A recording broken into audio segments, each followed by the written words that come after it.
Dans cette édition, nous assisterons au lâcher de 12 bouquetins dans les alpages des Hautes-Pyrénées. Venus des Sierras espagnoles, ils rejoignent 80 de leurs congénères déjà présents dans le parc national.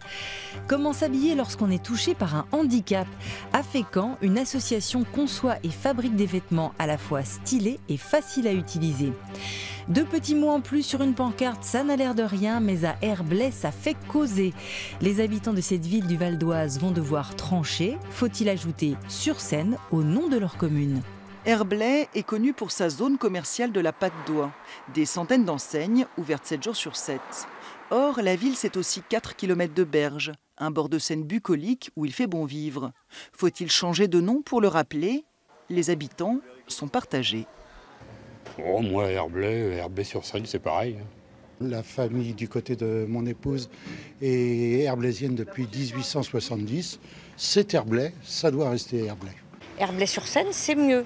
Parce qu'en fait, ça l'associe à la commune vraiment qui est sur Seine et qui est très sympathique. J'aurais préféré Herblay-les-Bains pour avoir un casino, mais... Le maire Philippe Rouleau a retrouvé dans des archives du XIVe et du XVIIIe siècle des traces du nom d'Herblay-sur-Seine. Une aubaine, car changer le nom d'une ville est rarement autorisé, sauf pour rétablir une dénomination oubliée. Mais le maire l'avoue, son but est surtout d'attirer de nouveaux visiteurs. C'est pour les amener à découvrir Herblay. C'est-à-dire qu'il y en a qui viennent ici, ils viennent à la Patte d'Oie d'Herblay et puis ils repartent chez eux. Bon. Peut-être se dire que c'est bien aussi de profiter des berges de Seine, de profiter de notre centre-ville. C'est du marketing territorial, dénonce Olivier Delmont. Professeur d'histoire, ce conseiller municipal s'oppose farouchement à tout changement de nom. Ça va coûter cher. Il faut changer les panneaux. Un panneau d'entrée de ville, c'est plus de 150 €. Une plaque émaillée de nom de rue, c'est plus de 125 €. Ça va faire des démarches supplémentaires aux Herblaisiens, des démarches supplémentaires aux commerçants. Les habitants sont invités à voter en mairie jusqu'au 13 octobre. Si Herblay-sur-Seine l'emporte, la procédure officielle auprès du Conseil d'État sera lancée. S'habiller est déjà parfois un casse-tête quand on est valide et cela devient vraiment compliqué quand on est touché par un handicap. Depuis 6 ans, l'association Les Habilleuses de Fécamp conçoit et fabrique des vêtements à la fois pratiques et élégants, un projet porté par une dizaine de bénévoles. Il faut que ça fasse 90, donc on va dire 45 dos. Tous les jeudis après-midi, les habilleuses de Fécamp jouent de l'aiguille. Sous les doigts de ces bénévoles naissent chemisiers, capes, jeans, tous adaptés aux problématiques vestimentaires des personnes handicapées. Comme cette jupe portefeuille, un classique. Elle est très facile à enfiler déjà. On peut la poser par exemple pour une personne en fauteuil. On la pose sur le fauteuil, on pose la personne dessus et on vient la fermer autour d'elle. Les vêtements et tissus sont pour la plupart donnés par des particuliers et valorisés. Rien ne se perd, tout se transforme. L'idée est née dans la tête de Marie-Pierre Plantaz. Je me suis retrouvée en fauteuil en 2003 et assez rapidement je me suis confrontée à la difficulté de m'habiller, de trouver des choses agréables à porter. Donc j'ai fait faire des vêtements à droite, à gauche, j'en ai transformé et je me suis dit voilà, peut-être que par une association on pourrait tenter de répondre au plus grand nombre. Plus que la création d'une collection, l'objectif est de répondre aux difficultés de chaque personne avec un handicap visible ou invisible et même aux contraintes des seniors. Naissent ainsi des pièces uniques. Donc là il suffit de la passer comme ça. Si la personne peut bouger ses bras facilement, on n'a pas besoin d'enlever les rubans. Ou alors on enlève ça et on vient mettre autour du bras de la personne. Les habilleuses présenteront leur création lors d'un défilé le 6 octobre, salle de l'Union à Fécamp, dans le cadre de la Semaine Bleue. Partons maintenant du côté de Pau pour aller cueillir un haricot typique du Béarn. Sa particularité, il pousse au pied du maïs pour s'en servir de tuteur. Certains producteurs ouvrent leurs parcelles aux particuliers pour la cueillette de cette variété très prisée dans la gastronomie locale.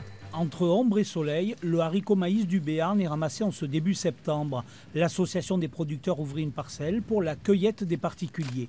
Cultivé traditionnellement dans la région, il fait partie de la gastronomie locale, notamment pour la préparation de la garbure. Michel a choisi de venir le cueillir avec ses petits-enfants.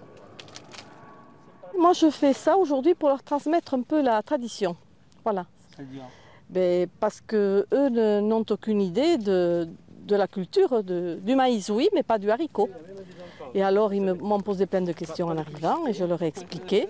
Et là, maintenant, ils se rendent compte à quoi sert le pied de maïs avec le haricot au pied. Planté en même temps que le maïs au printemps, le pied grandit sur la hampe du maïs.